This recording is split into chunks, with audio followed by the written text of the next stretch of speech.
Short টাইমে instant আমি বাসায় একটা কফি বানিয়ে খাই অনেকটা রেস্টুরেন্টের মতো। তো সেটাই আজকে আপনাদের সাথে শেয়ার করব। হে এভরিওয়ান, আসসালামু আলাইকুম, welcome back to my new another cooking video. আজকে আমি আমার খুব পছন্দের একটা কফির ভিডিও শেয়ার করব। আশা করছি আপনাদের খুবই ভালো লাগবে। প্রথমত আমি একটা বাটি নিয়ে নিয়েছি, আর এইখানে আমি একটু ছোটো পরিমাণের বাটি নিয়েছি, কারণ হচ্ছে আমি 1 কাপ পরিমাণ কফি বানাবো, যার কারণে উপকরণগুলো খুবই কম পরিমাণে হবে। তো এখানে 1 চামচের মতো আমি নিয়ে নিয়েছি কফি।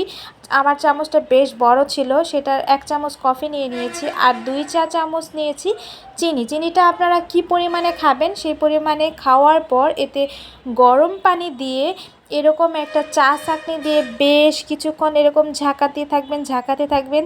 দেখবেন যে আস্তে আস্তে এটার কালার চেঞ্জ হয়ে যাচ্ছে, আর এরকম একটা ফমি ফমি ভাব চলে আসতেছে। আপনারা বন্ধ করবেন না, বেশ কিছুক্ষণ একটু সময় নিয়ে, খুব বেশি সময় লাগে না, খুবই অল্প সময় লাগে। তো এটা হয়ে গেছে, আমি এটা রেখে দিয়ে আমি দুধটা এদিকে বানিয়ে নিচ্ছি। আমি যেহেতু গুঁড়ো দুধ দিয়ে বানাবো, তো এখানে পরিমাণ মতো আমি দুধ দিয়েছি আর জালটাও জ্বালিয়ে দিয়েছি। আর দুধটা হালকা একটু ভেজে নিলে আরেকটু পুরা গন্ধ হয়, খেতে কিন্তু আরেকটু ভালো হয়। তো বেশ কিছুক্ষণ আমি এই গুঁড়ো দুধটা ভেজে নিয়েছি। ভেজে নেওয়ার পর আমি আমার পরিমাণ মতো এখানে এখন পানি অ্যাড করব। তো এখানে 1 কাপ পরিমাণ পানি অ্যাড করছি। যেহেতু কফিটা আমি 1 কাপ পরিমাণ বানাবো, সেই পরিমাণে আমি এখানে পানি অ্যাড করেছি, দুধটাও অ্যাড করেছি।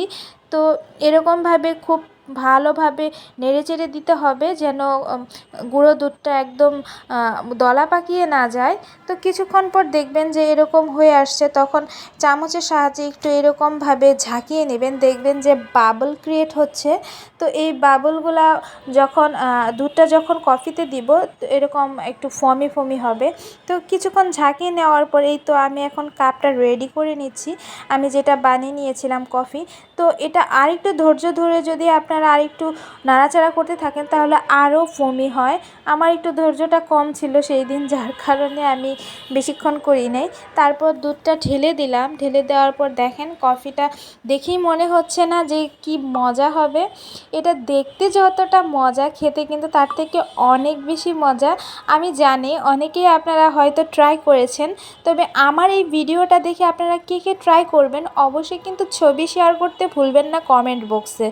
তো এই তো আমি একটু বারান্দায় চলে এসেছি, ভাবলাম যে একটু ফটোশ্যুট করি। এত সুন্দর কাপে, কাপটা এই প্রথম নিয়েছিলাম কিনে নিয়ে আসার পরে।